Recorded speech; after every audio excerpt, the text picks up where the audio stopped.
yang bisa diperlakukan seperti budak, bahkan seperti binatang. Di kantor-kantor gubernur itu ada tulisan anjing dan inlander dilarang masuk. Yang agak lumayan dengan warga negara kelas 2 ini yang keturunan Asia Timur asing, keturunan Arab dan keturunan Tionghoa. Nah yang Arab ini keterusan sampai sekarang. Nah yang Arab ini keterusan sampai sekarang. Nah yang Arab ini keterusan sampai sekarang. Apa namanya yang kelas 1 ini yang kulit putih Eropa. Nggak, guyon aja.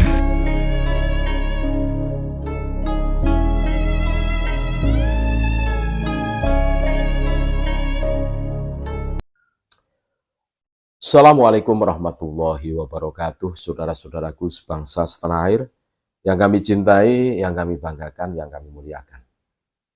Alhamdulillah pada kesempatan yang berbahagia ini bisa menyapa saudara-saudaraku, sahabat-sahabatku semua. Mudah-mudahan kita tetap dalam lindungan Allah Subhanahu wa Ta'ala, mendapatkan keberkahan dunia wa ukhrotan. Kita semua sudah menyaksikan cuplikan video Ketum PBNU Gus Yahya Stakuf menceritakan tentang sejarah bagaimana kolonial Belanda ini menerapkan pengkastaan. Jadi pribumi itu dianggap inlander, dan inlander itu sama dengan anjing. Karena di kantornya Belanda tempo dulu itu ada tulisan anjing dan inlander dilarang masuk. Jadi menganggap pribumi adalah sama dengan anjing dan stratanya itu, kastanya itu paling rendah. Terus yang di atasnya itu ya golongan Arab, orang Eropa, seperti ya orang-orang Yaman itu kan dulu seperti itu. Makanya Gus Yahya Stakuf ini menyinggol orang-orang Arab yang kebablasan mengamalkan feodalisme yang diterapkan oleh kolonial Belanda. Dan sampai detik ini mereka masih mengamalkan itu semua. Dan ini harus dihapuskan. Makanya kami tidak jemu-jemu mengingatkan, memberikan edukasi kepada saudara-saudara kami sebangsa setanah air. Ayo sadarlah, kalian itu mengikuti orang yang salah. Jangan tambah masalah. Kita fokus kepada diri kita, keluarga kita, saudara-saudara kita, negara kita. Ayo kita jaga bareng-bareng. Ayo kita rawat bareng-bareng. Jangan sampai kita mengikuti langkah-langkah orang yang di situ itu masih mengamalkan atau masih mengusung ajaran-ajaran sesat dari kolonial Belanda. Kabib itu mengajarkan perbudakan secara tidak langsung. Ini bertentangan dengan ajaran Nabi juga. Kalau ajaran baginda Nabi Muhammad SAW ini menghapus perbudakan. Ini justru malah golongan Kabib ini malah mengajarkan sistem feodalisme perbudakan lagi. Tentu ini kan bertentangan dengan ajaran Nabi. Terus semakin menguatkan bahwa mereka itu bukan cucu Nabi atau dzurriyyah Nabi. Kalau istilah orang Jawa, kacang itu mesti nurut lanjaran. Nah iya, lanjarannya itu menghapus perbudakan, malah justru kacangnya itu mengajarkan perbudakan. Ada amalan atau ilmu yang tanakut, yang bertolak belakang. Kan nggak jadi. Luar biasa baginda Nabi menghapus perbudakan. Termasuk sahabat-sahabat yang dulu belum masuk Islam ya. Gara-gara dibebaskan dari perbudakan, ditebus, terus masuk Islam. Banyak itu. Ini malah justru hari ini ada orang yang mengatasnamakan cucu Nabi, tapi justru malah mengusung tradisi jahiliyah, tradisi perbudakan. Nah iya, secara tidak langsung seperti itu. Ya contoh yang sangat sederhana itu, salahnya Kiai Imad di mana sih? Kalau menurut analisa kami ya tidak salah. Kiai Imad itu atas kegelisahan beliau itu meneliti, terus ada poin-poin yang harus diluruskan, dijawab, terus ya mendatangkan hujah yang lebih sikoh.